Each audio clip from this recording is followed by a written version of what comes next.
Sesinin dalgası sarmış hayli beynimi. Ben yıkık dökük yüreğimle sessizliğimde boğulmuş, sarkıtsı bedenimle sessizliğe hapsolmuşum. Harabeye dönmüşçesine asmona, harabeye dönmüşçesine. Şiir gibi gözlerinin parıltısı aralamış nicedir gözlerimin perdesini. Kapatmıyor asmona, kapatmıyor lanet perdelerimi.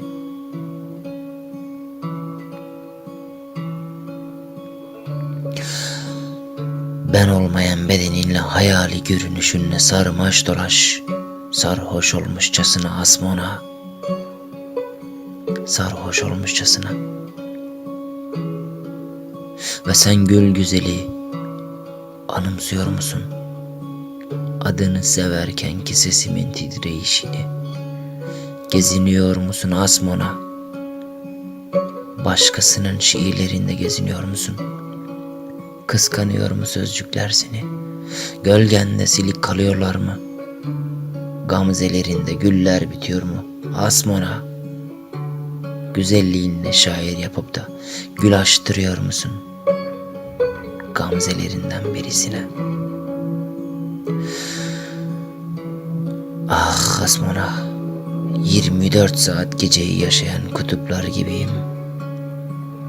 Issız, karanlık, soğuk ve kaynağı belirsiz bir ürperti.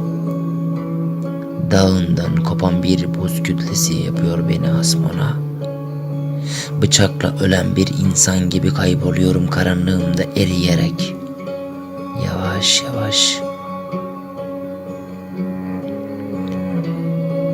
Ve acıyı hızlı ve çetin yaşayarak.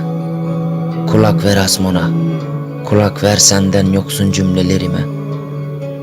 Senli tümcelerin biterse ardından gelen nokta olursun asmona. Kulak ver kokusu yüzüme vurasıca. Kulak ver bu dediklerime asmona.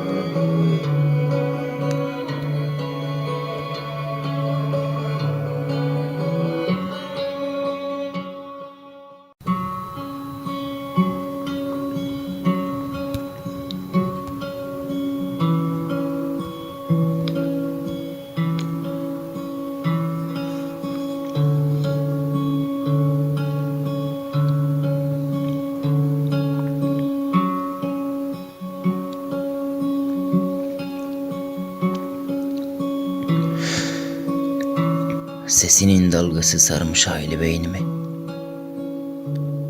Ben yıkık dökük yüreğimle sessizliğimde boğulmuş, sarkıtsı bedenimle sessizliğe hapsolmuşum. Harabeye dönmüşçesine asmona, harabeye dönmüşçesine. Şiir gibi gözlerinin parıltısı aralamış nicedir gözlerimin perdesini. Kapatmıyor asmona, kapatmıyor lanet perdelerimi.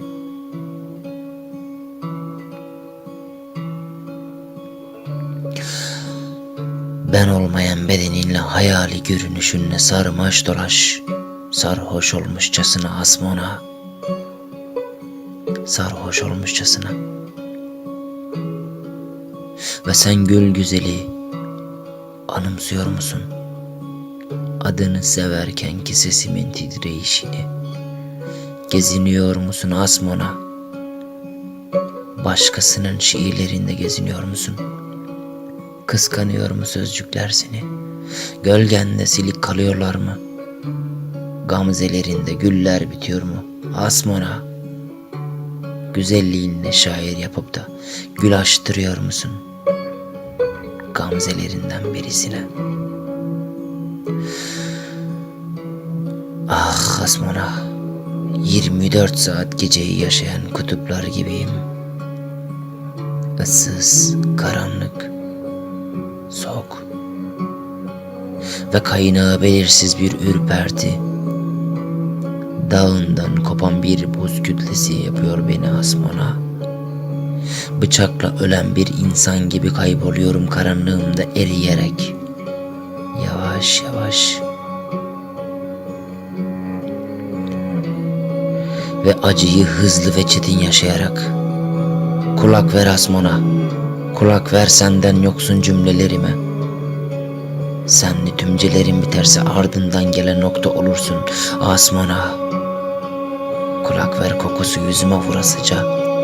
Kulak ver bu dediklerime Asmon'a.